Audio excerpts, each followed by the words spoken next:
Baik, sekali lagi selamat tahun baru saudara-saudara sekalian. Kita sudah memasuki tahun yang baru dan tentunya dengan pengharapan yang baru.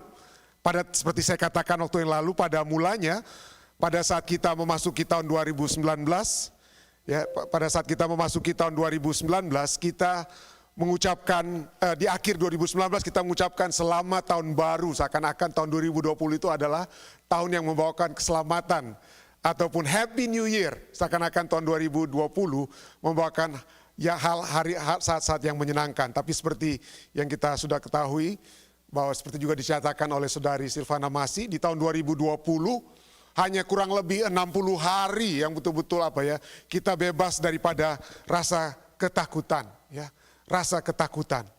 Dan kita berharap kira-kira mudah-mudahan tahun 2021 ini ketakutan-ketakutan, kegentaran, kekhawatiran yang kita miliki di tahun 2020 ini dapat berakhir. Kita dapat berakhir. Well, apa itu kekhawatiran? Kenapa kita walaupun sudah ada kabar tentang vaksin dan hal-hal lainnya yang akan kita miliki di tahun 2021 ini, tapi kenapa masih ada masih ada kekhawatiran. Sahabat, ini saya akan mencoba membahas sedikit tentang kekhawatiran. Tapi sebelum saya membahas, mari kita lihat kira-kira apa arti daripada kekhawatiran tersebut. Satu majalah ilmiah yang ditulis oleh Borkovets, Robinson, Prusinski, dan Dupri di tahun 1983 memberikan satu definisi daripada kekhawatiran. Dikatakan bahwa kekhawatiran adalah rantai pikiran. Apa yang kita pikirkan, kekhawatiran itu bukan sesuatu yang Anda lihat, tapi itu adalah rantai pikiran, a chain of thoughts and images, yang bermuatan negatif dan relatif tidak terkendali. Pada umumnya hal-hal yang kita khawatirkan itu adalah hal-hal yang bukan yang positif, tapi hal-hal yang negatif dan tidak terkendalikan. Pada saat kita merasa khawatir, itu kita sedang terlibat dalam satu upaya kita pikir untuk memecahkan masalah mental. Tetapi hasilnya tidak pasti, tetapi hanya mengandung kemungkinan satu atau lebih hasil yang negatif. Akibatnya, kekhawatiran itu terkait erat dengan proses ketakutan. Ketakutan. Dan kalau kita lihat secara jujur, kita bukan hanya dari hari ke hari kita memiliki kekhawatiran, bukan hanya dari siapa yang akan memiliki kekhawatiran, semua orang, bukan hanya Anda, saya. Terus terang saja, saya seringkali berbicara dengan istri saya lihat, gimana ya kira-kira nantinya keadaan dunia ini misalnya atau mungkin bukan saja keadaan dunia, keadaan gereja Visdak.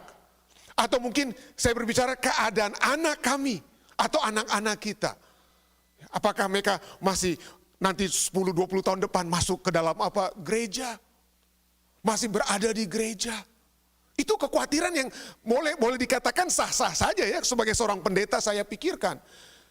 Tapi kalau saya mau ingat-ingat, mungkin dapat saya katakan, saya umur 53 saat ini. Jadi kurang lebih 40 tahun lalu, 35 sampai 40 tahun lalu, banyak orang yang sedang khawatir dengan saya.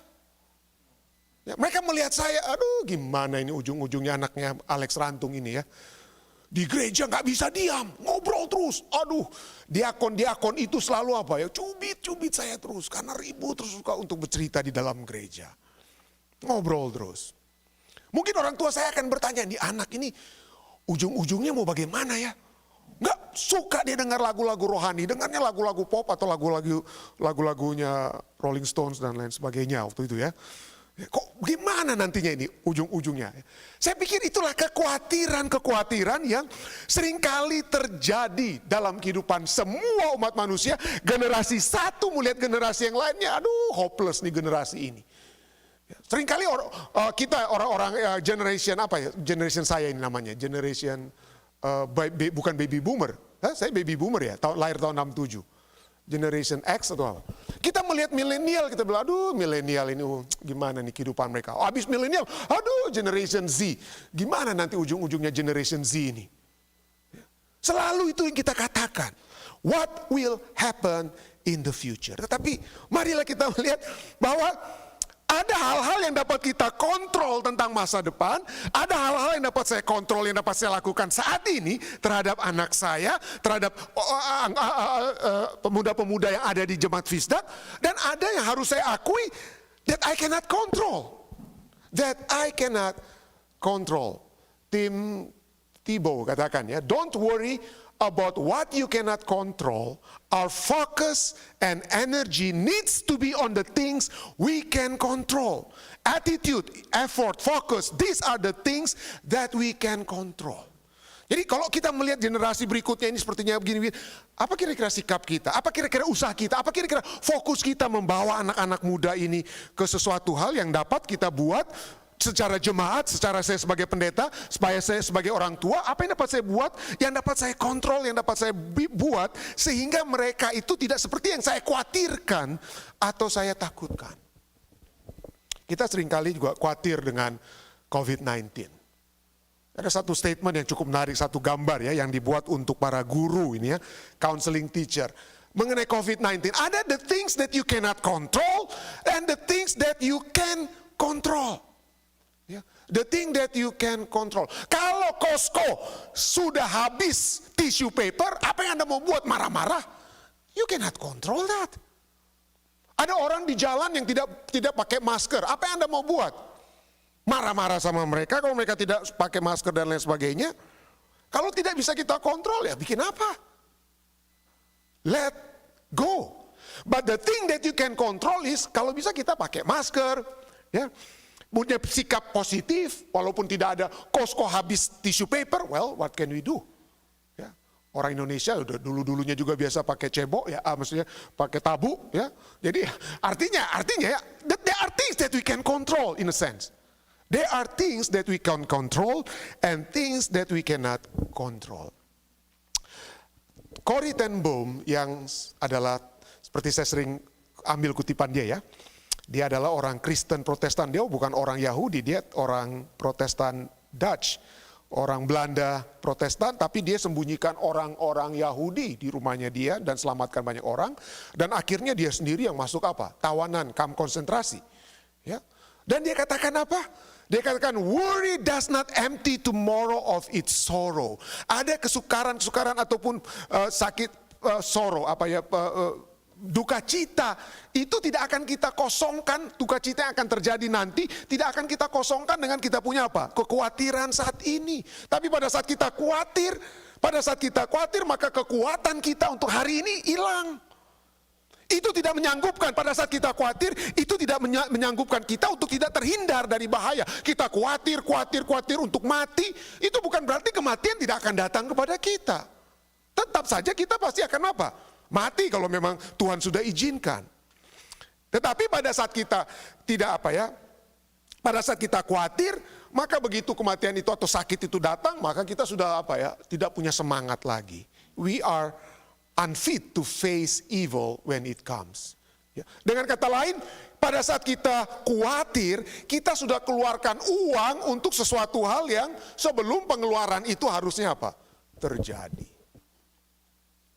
Ya. Dan di mana orang yang paling banyak khawatirnya di dunia ini? Ya. Kekhawatiran di dunia ini justru terjadi bukan di negara-negara miskin, tetapi di negara-negara kaya. Ya. Yang terjadi justru di negara-negara kaya. Ini research ya. Yang menyatakan bahwa orang-orang yang paling banyak khawatir adalah orang-orang di negara kaya. Kekhawatiran apa yang paling besar di antara orang-orang kaya di negara-negara kaya seperti Eropa dan Amerika? Orang-orang di Indonesia, di Ethiopia rindu untuk datang ke Amerika, ya. Tapi banyak orang di Amerika itu sangat khawatir. Nah, kekhawatiran apa? Ini ada satu riset, saya tidak tahu kalau Anda bisa melihat ya, cukup kecil mungkin tulisannya ya. Kekhawatiran itu tergantung penghasilan ya, penghasilan orang. Jadi kalau misalnya orang yang penghasilannya kurang dari $30.000 per tahun, kurang daripada $30.000, kurang lebih 45 juta ya. $30.000 berapa itu? 45 juta rupiah ya, per tahun. Jadi kalau orang yang kurang daripada 50 juta mungkin ya. $30.000 berapa? Oh, 450 juta. Ya, 450 juta di Indonesia kalau dapat punya 450 juta per tahun tuh sudah kaya raya itu ya. Tapi di Amerika orang yang dianggap paling itu ya, $30.000, 450 juta itu worry yang pertama itu soal makanan. Aduh, cukup makan nggak saya ini? Yang kedua adalah tentang kejahatan, crime, violence, ya, dan seterusnya.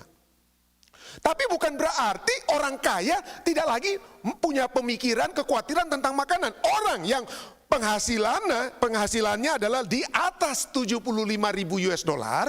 $75.000 itu boleh berapa juta rupiah Heron ya? $75.000. 1 M lebih, tetap saja masalah makanan ini masih merupakan nomor ke 1, 2, 3, 4, 5, 6. Nomor ke-7 kekhawatiran mereka. Orang-orang di negara-negara maju, khususnya di Amerika Serikat. Pelajaran kita adalah sambungan dari pelajaran yang sahabat-sahabat sebelumnya. Bagaimana kita memiliki kehidupan yang dipimpin. Ya. Sebagai umat-umat Tuhan yang dipimpin oleh Roh Allah.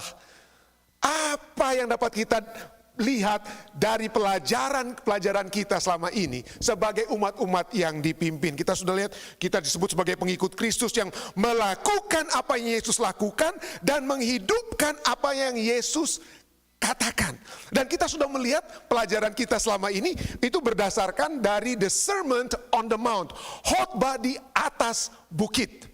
Khotbah di atas bukit. Dan bahasa Inggrisnya dikatakan topiknya adalah the sermon, artinya ini adalah khotbah. The itu adalah definite artikel, satu-satu artinya yang paling epic ya.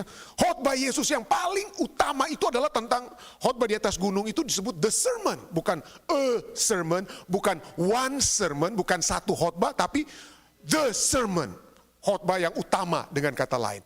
Dan pada saat Yesus berbicara, satu hal juga yang Yesus katakan adalah tentang kekhawatiran ini.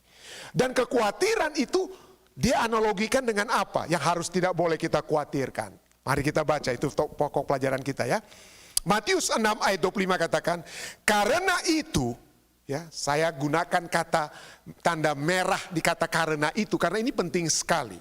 Penting sekali untuk menjawab bagaimana caranya supaya kita tidak khawatir.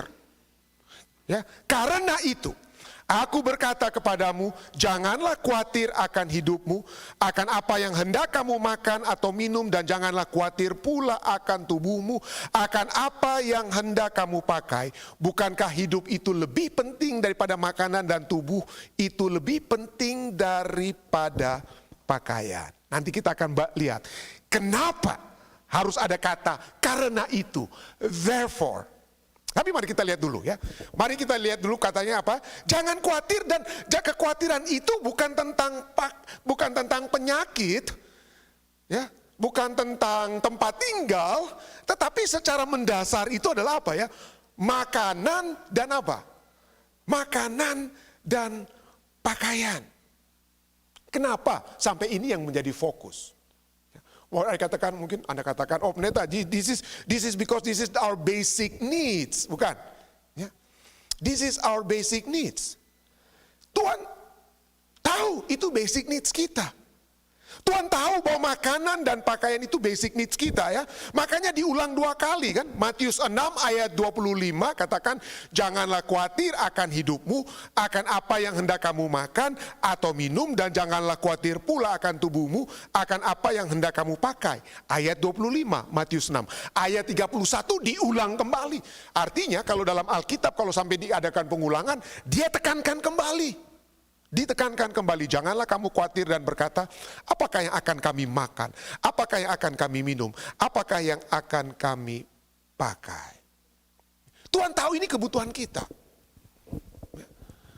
Nah pertanyaan nanti kita akan terus tanyakan, kalau demikian ini kebutuhan kita, ya kenapa ini mendapatkan penekanan? Dan Tuhan bukan hanya tekankan, itu menyatakan itu kebutuhan kita, Tuhan tahu itu adalah keperluan kita.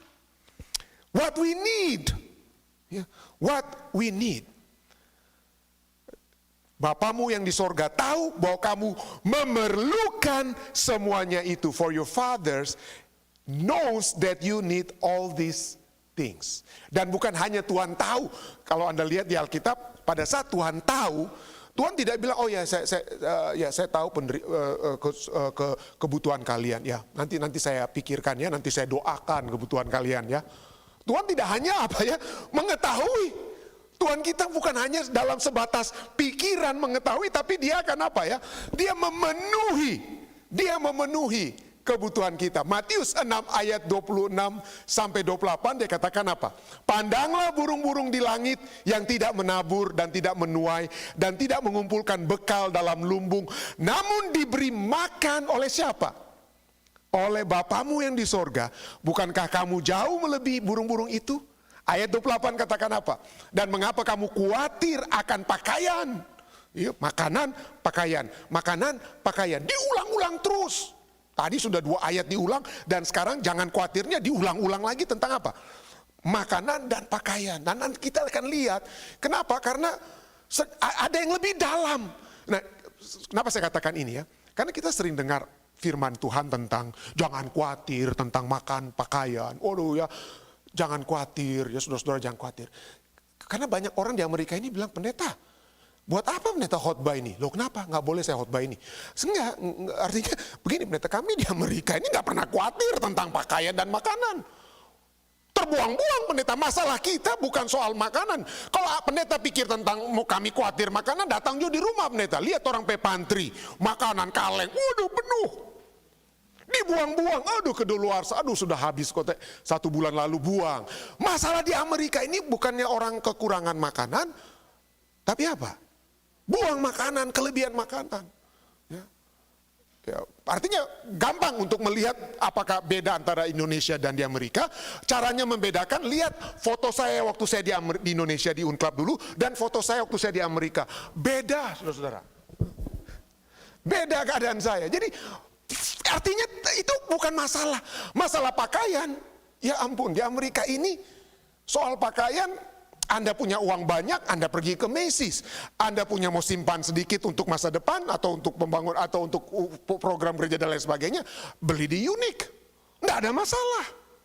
Tentang baik makanan maupun pakai. Tapi kenapa? Apakah Matius 6 ayat 6 ini adalah satu hal yang cuma applicable untuk orang-orang di Ethiopia yang tidak punya makanan, yang tidak punya pakaian? Apakah Matius 6 ini hanya untuk orang-orang di pedalaman mungkin di Indonesia yang mungkin tidak punya makanan, tidak punya pakaian, masih dengan bertelanjang badan? Dan tidak boleh kita khotbahkan di Amerika? Dan kita lihat, makanya inilah khotbah ini tetap relevan, tetap penting untuk kita yang ada di Amerika ya. Dan Tuhan tahu, Tuhan penuhi. Dan oleh sebab itu Tuhan katakan, dia katakan apa? Useless to worry. Matius 6 ayat 27 katakan, siapakah di antara kamu yang karena kekhawatirannya dapat menambahkan sehasta saja pada jalan hidupnya? Which of you by worrying can add 1 cubit to his stature? Yang dapat menambahkan sehasta saja pada jalan hidupnya. Ya. Ini berbicara bukan tentang makanan dan pakaian yang akan menjaga supaya kita makan, supaya kita bisa bertumbuh. Kalau kita berpakaian, kita dapat hidup di musim dingin. Tidak ada orang yang punya masalah seperti itu. Homeless saja di New York, New Jersey, mereka punya pada saat musim dingin, saya lihat mereka punya jaket-jaket semua. Tidak ada masalah, dengan kata lain ya. Tidak pernah saya lihat orang seperti di Ethiopia ya, seperti telanjang di pinggir jalan di Amerika. Tidak pernah. Tetapi ayat ini katakan apa? Useless. Kalau kita worry. Tapi coba kita lihat. Ini bukan hanya berbicara tentang kehidupan untuk melanjutkan kehidupan.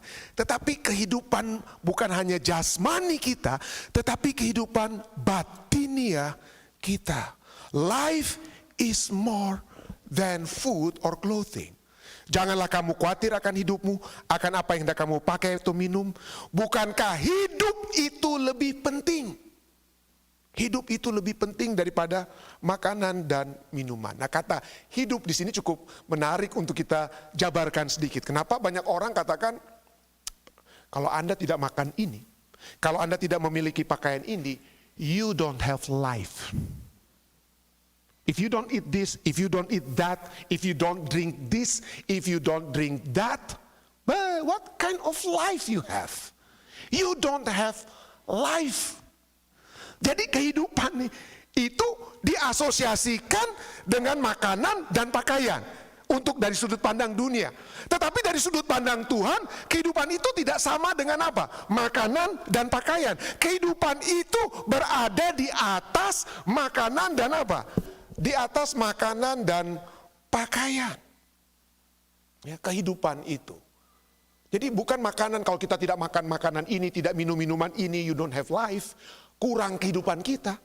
Tetapi mari kita lihat apa arti Alkitab tentang kehidupan itu dan hubungannya dengan makanan dan apa? Minuman dan pakaian. Nah, pada saat kita berbicara tentang kenapa dari tadi pendeta sebut terus makanan, pakaian, makanan, pakaian, makanan, pakaian. Kenapa ini dua ini menjadi pokok? Kenapa? Karena pada saat manusia pertama hidup di dalam dunia ini, tidak ada kekhawatiran mereka tentang makanan dan pakaian. Tidak perlu khawatir mereka tentang makanan, baik secara jasmani, secara lahiriah kita perlu, tetapi juga secara batiniah. Yang lebih mendalam, yang merupakan inti kekhawatiran daripada makanan dan pakaian itu ada dan akan kita coba lihat saat ini. Ya, tapi pada mulanya itu manusia tidak berkekurangan. Baik dari segi makanan, Kejadian 2 ayat 9 sampai 6 dan Kejadian 2 ayat 9 dan 16 katakan, lalu Tuhan menumbuhkan berbagai-bagai pohon dari bumi yang menarik dan yang baik untuk dimakan buahnya. Apa yang Tuhan berikan bukan asam, bukan hambar. Yang Tuhan berikan itu selalu menarik. Ya, pleasing to the eye. Jadi Tuhan bukan, orang katakan, aduh Tuhan ini mungkin ya selera Tuhan itu selera kuno. Tidak. Selera Tuhan dari mulai itu yang the best. Yang menarik dan yang baik untuk dimakan. Saya ingin Anda tekankan dalam pikiran Anda kata menarik, baik untuk dimakan. Ada 2.000 pohon buah di dunia ini. Yang Anda mungkin kalau Anda jago, pohon buah yang Anda dapat sebutkan itu paling cuma 10%. 200 saja pohon buah yang dapat Anda sebutkan. Tapi ada 2.000 pohon buah di dunia yang saat ini dapat Anda makan. Dan Tuhan pada saat di Kejadian 1 Tuhan sudah berikan semua, lalu dia berikan perintah, boleh kamu apa? Makan buahnya dengan bebas.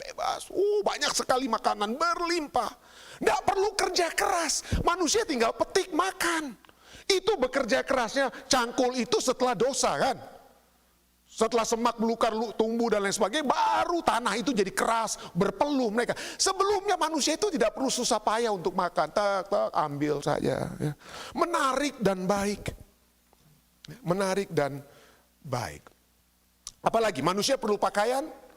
Kekurangan pakaian saat itu? Oh tidak, manusia tidak berkekurangan dalam pakaian. Ya. Mereka keduanya, kejadian ini sebelum dosa ya, Kejadian 2:25 katakan mereka keduanya telanjang, manusia dan istrinya itu, tetapi mereka tidak merasa malu, nggak perlu pakai pakaian seperti kita saat ini. They felt no shame.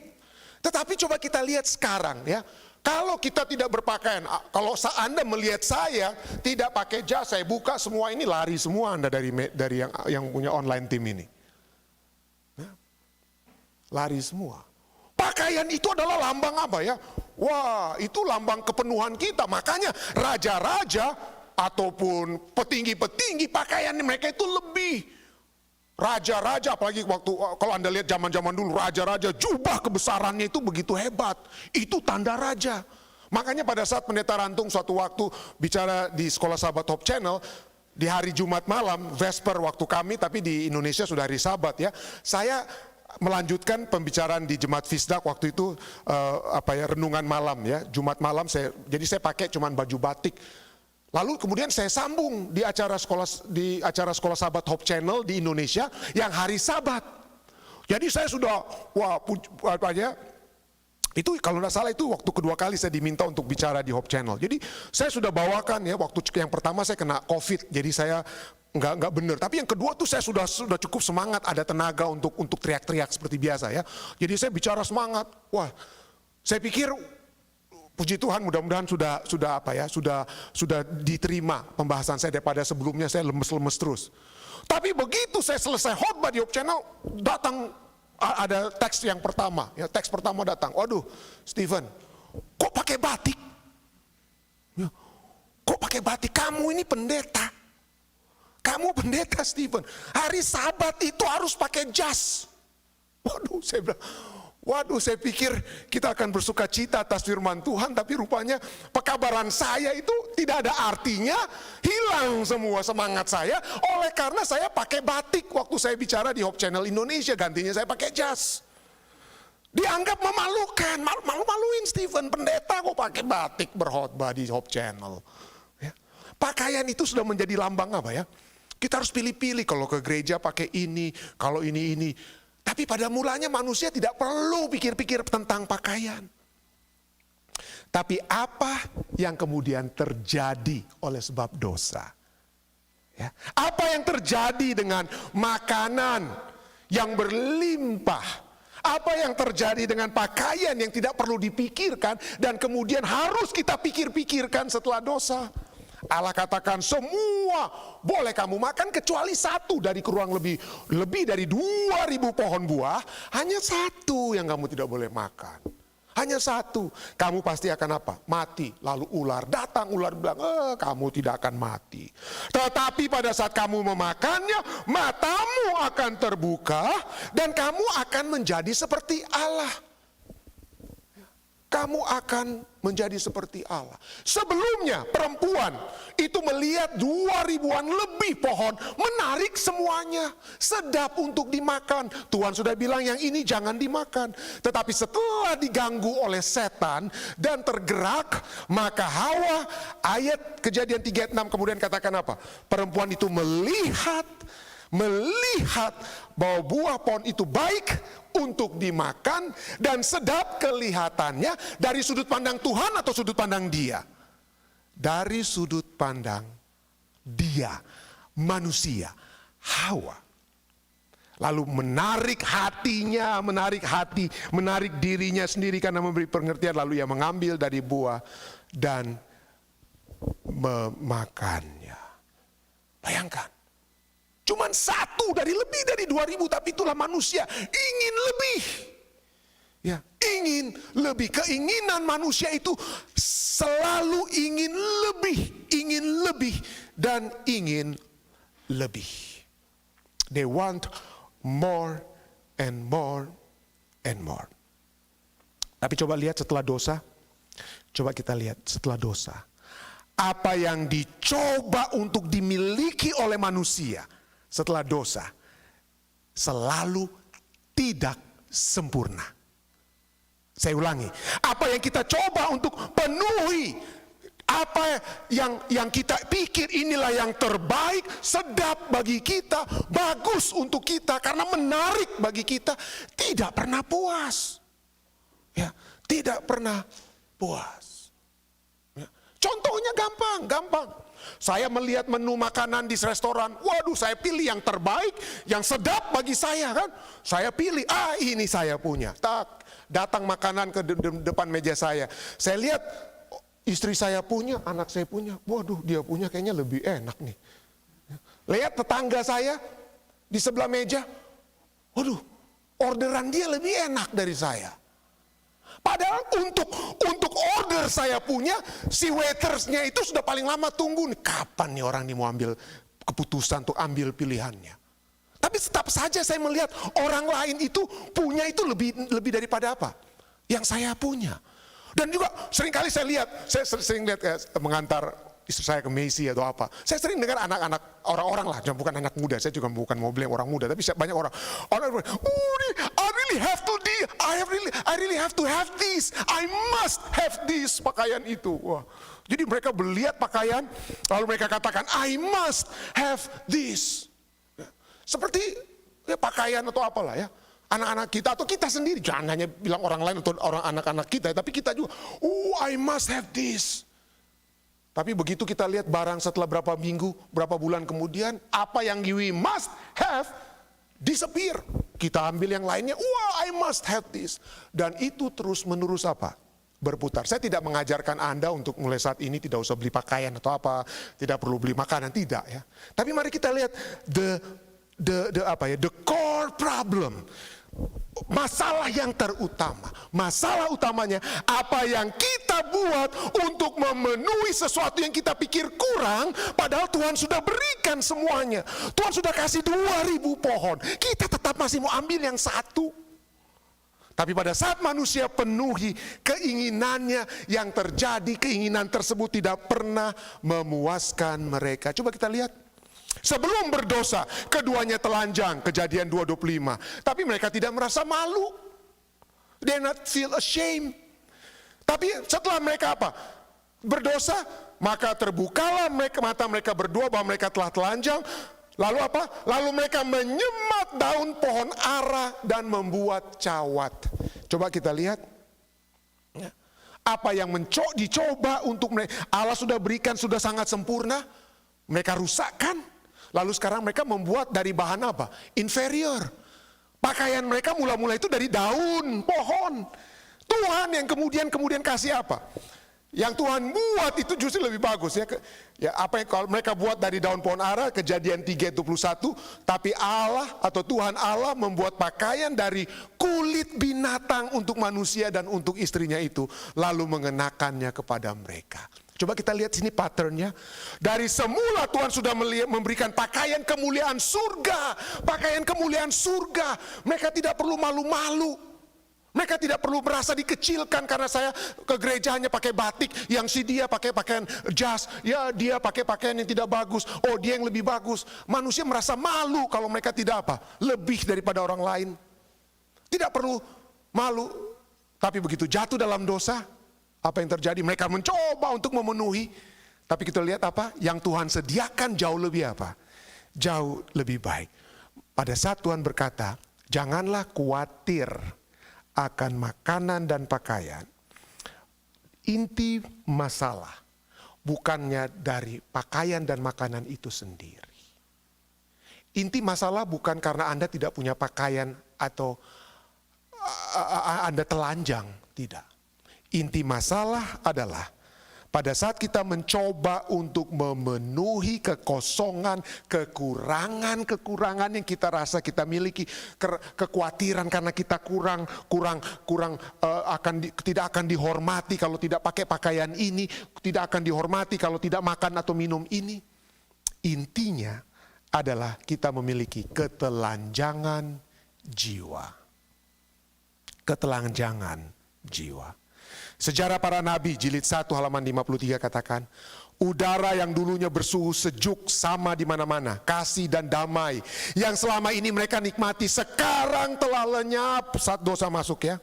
Dan sebagai gantinya mereka dipenuhi oleh suatu perasaan berdosa, satu kegentaran, kekhawatiran dalam menghadapi hari depan, satu ketelanjangan jiwa. Kita khawatir. Ya, kita khawatir apa yang akan jadi dalam hidup saya di tahun 2021. Apa yang akan terjadi dengan keluarga saya? Apa yang akan terjadi dengan anak-anak saya? Kita khawatir. Sesungguhnya kita memiliki ketelanjangan jiwa. Jubah cahaya yang menyelimuti mereka sekarang telah hilang. Dan sebagai penggantinya mereka berusaha membuat satu alat penutup bagi diri mereka. Oleh karena dalam keadaan telanjang mereka tidak dapat memandang mata Allah dan malaikat-malaikat yang suci. Itulah keadaan kita yang sesungguhnya. Kita pikir kita bisa mengisi dengan hal-hal yang kita pikir akan membuat kita memiliki status ataupun kenikmatan. Karena kenapa sampai makanan dan pakaian? Pertama, makanan itu is related to pleasure. Ya, senang kita makan. Makanya ada comfort food. Jadi makanan, jadi orang kalau stres, lagi nangis karena diputusin pacar, dia makan. Ya, walaupun untuk sementara. Pleasure. Ada kenikmatan saat kita makan. Itu yang pertama. Pakaian, kalau pakaian ada kenikmatan, bukan kenikmatan, tapi gantinya pleasure. Pada saat kita pakaian itu adalah lambang daripada prestige. Prestigious kita. Pendeta Rantung itu Anda itu belum pendeta yang layak untuk berbicara kalau tidak pakai jas. Prestisnya seorang pendeta itu harus pakai jas, ya, dengan kata lain. Walaupun di Indonesia kadang-kadang panasnya minta ampun, waduh saya harus pakai jas. Ya, padahal di Amerika yang pakai jas itu mafia-mafia di New York pakai jas, saudara-saudara. Bukan hanya pendeta, ya. Tapi itulah, karena kita pikir bahwa saya prestigiousnya saya itu harus diisi dengan apa? Pakaian. Pleasure-nya saya diisi dengan apa? Diisi dengan makanan. Pertanyaannya, apakah prestige dan pleasure itu cukup? Memberikan ketenangan jiwa. Gantinya ketelanjangan jiwa. Philip Seymour Hoffman, aktor, direktur, produser film, 35 juta uangnya, mati, bunuh diri tahun 2014. Robin Williams, aktor, komedian, net worth 50 million, mati tahun 2014. Michael Joseph Jackson, singer, record producer, dancer, actor, worth $600 million, mati, bunuh diri. Apa yang kurang? Kurang makanan, kurang pakaian, kurang tenar, kurang apa mereka? Mobil. Mau bersaing mereka dengan pendeta Rantung? Dengan milik mereka? Rupanya apa yang kita pikir dapat memberikan, menutup ketelanjangan jiwa yang dunia tawarkan itu rupanya tidak apa? Tidak mendapatkan garansi yang sejati. Tapi Tuhan katakan, jangan khawatir.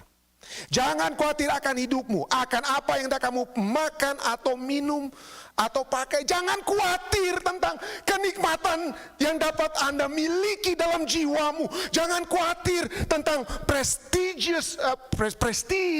ya, harga dirimu. Jangan khawatir tentang harga dirimu. Jangan khawatir tentang kedamaian jiwamu.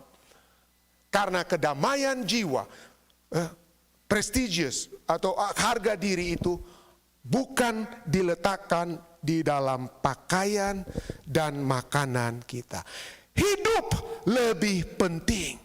Hidup itu lebih penting. Ya. Hidup itu lebih penting. Jangan khawatir. Ya. Nah, coba kita lihat pada saat tadi kita sudah sebutkan, saya simpan, suruh Anda simpan, ya. Karena itu aku berkata kepadamu, jangan khawatir akan hidupmu.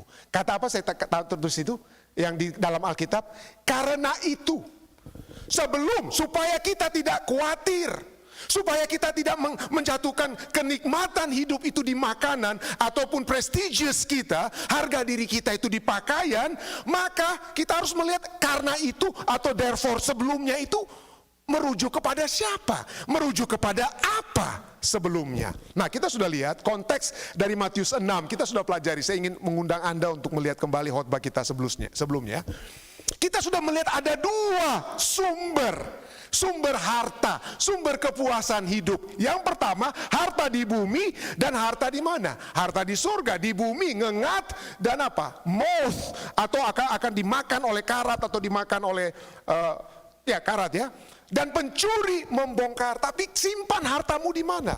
Di sorga. Dan bagaimana caranya supaya kita bisa memandang mana yang milik surga dan mana yang milik dunia? Maka mata kita itu adalah harus memiliki mata yang baik untuk melihat harta di bumi dan harta di surga. Ayat 22 katakan tentang pelita tubuh.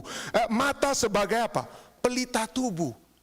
Jadi supaya kita dapat melihat, memiliki mata rohani kita itu pelajaran kita yang lalu katakan, jangan memiliki mata yang jahat atau mata yang iri hati. Kita lihat orang lain, aduh dia punya itu, waduh mobilnya lebih baru sekarang ya, pakaiannya, tasnya lebih baru dari saya, aduh kita harus sama.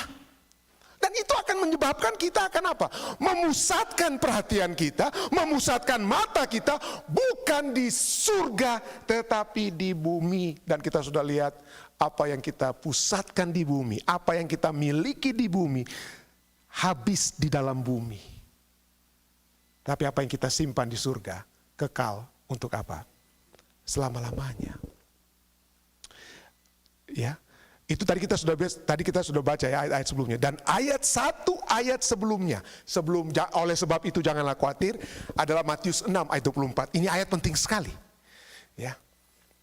Ayat penting sekali, yang menjadi juga intinya. Matius 6 ayat 24 katakan, tidak seorang pun dapat mengabdi kepada apa? Dua tuan. Karena jika demikian ia akan membenci seorang dan mengasihi yang lain, atau ia akan setia kepada yang seorang dan tidak mengindahkan yang lain. Kamu tidak dapat mengabdi kepada Allah dan kepada Mammon. Kamu tidak dapat mengabdi kepada Allah. Janganlah khawatir. Pada saat Adam dan Hawa khususnya, diperhadapkan kepada dua pilihan. Pilihan pertama yang Tuhan nyatakan, Allah nyatakan. Pilihan kedua yang setan katakan, kamu tidak akan mati. Kamu akan terbuka matamu, kamu akan mengetahui yang baik dan jahat. Dan dia turut, maka dia mengabdi kepada dua apa? Tuhan. Tapi kata khawatir, inilah penting ya. Karena itu aku berkata kepadamu, janganlah khawatir akan hidupmu. Kata khawatir itu berarti, ya, itu dari kata apa ya? Dari bahasa Grekanya itu adalah merimnao, artinya apa ya? Divided mind. Janganlah, jadi pada saat kata ini katakan, karena itu aku berkata kepadamu, janganlah hidupmu itu dibagi dua. Pada saat kita khawatir, pada saat kita cemas, kehidupan kita itu sedang dibagi dua. Divided what? Divided mind. Kehidupan kita sedang terbagi dua. Kita tidak sedang melihat sesungguhnya. Kita sedang melihat buah yang menarik, lalu kita makan. Kita sedang melihat apa yang dunia tawarkan, lalu kita makan. Kita melihat kehidupan kita sehari-hari, dan kita dapat berkata seperti jemaat di Laodikia. Ya, mereka pikir mereka sudah kaya, mereka berpakaian. Karena kita pikir, oh saya sudah pakai pakaian ini, saya sudah memiliki ini dan itu. Tetapi sesungguhnya kita telanjang, sesungguhnya kita miskin.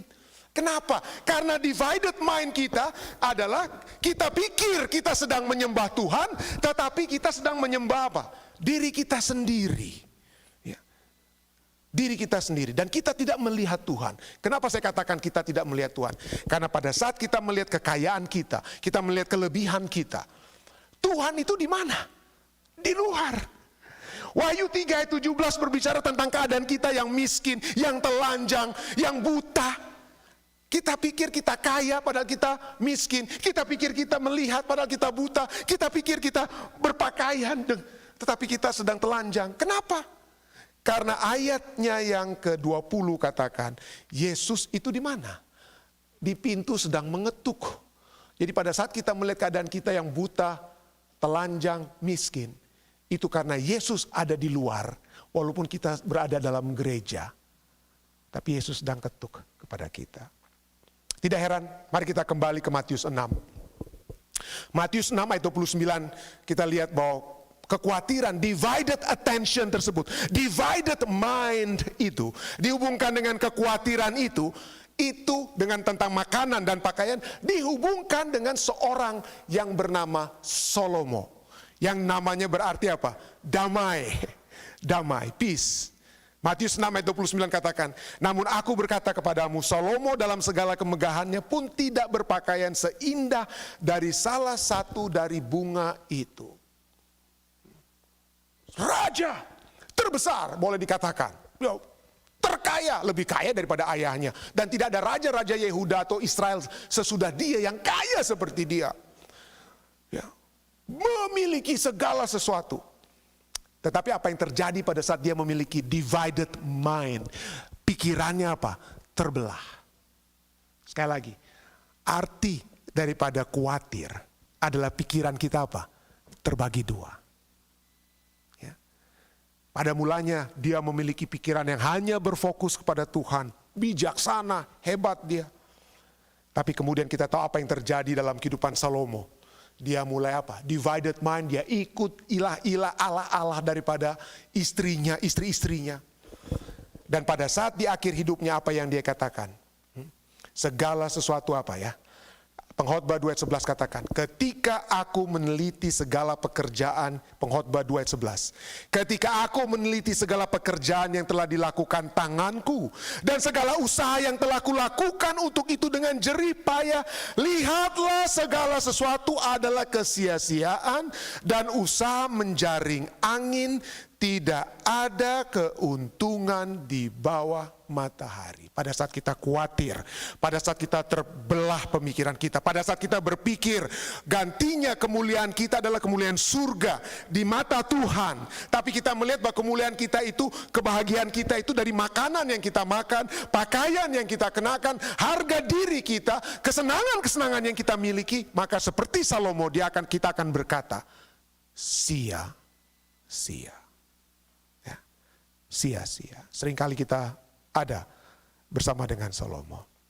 Tetapi firman Tuhan tadi katakan apa? Life, kehidupan itu lebih daripada apa? Kehidupan itu lebih daripada makanan dan apa? Minuman. Kenapa? Dari sudut pandang surga, life itu di atas makanan dan minuman. Pertanyaannya bukan hanya sebab kenapa, tapi pertanyaannya siapa kehidupan itu? Ya. Siapa kehidupan itu? Kehidupan itu tidak lain daripada Yesus. Akulah jalan, kebenaran dan apa? Kehidupan. Ya. Yesus, hidup itu apa? Lebih penting. Dia yang telah memberikan kehidupannya. Dia yang telah memberikan tubuhnya dan darahnya. Dan kalau kita berfokus kepada kehidupan tersebut, kehidupan yang memberikan kehidupan pada kita, kita tidak akan memiliki divided kingdom, divided mind. Maka kita tidak akan apa? Terbagi-bagi dalam sudut pandang kita. Maka kita dapat melihat harta surga. Kita dapat melihat kemuliaan surga. Gantinya dipenuhi dengan kekhawatiran kehidupan ini. Saat ini kita akan masuk ke acara perjamuan suci. Di acara perjamuan suci ini kita akan melihat bagaimana Tuhan mengajak kita untuk look at my life. Lihatlah kehidupan saya. Lihatlah tubuh dan darah yang sudah tercurah agar saudara dan saya dapat memiliki kehidupan yang berada di atas, yang lebih daripada kesenangan dunia, yang lebih daripada harga diri atau prestigious kita yang ada di dalam dunia ini. Kita akan masuk ke acara perjamuan suci.